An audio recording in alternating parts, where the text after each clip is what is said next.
lang tumibok itong puso ko, baka ikaw na nga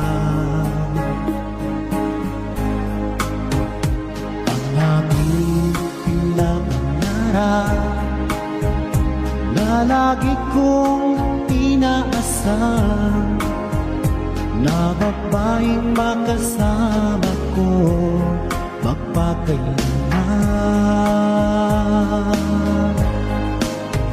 Sana ay iyong mapansin itong puso kong labis na nagmamahal.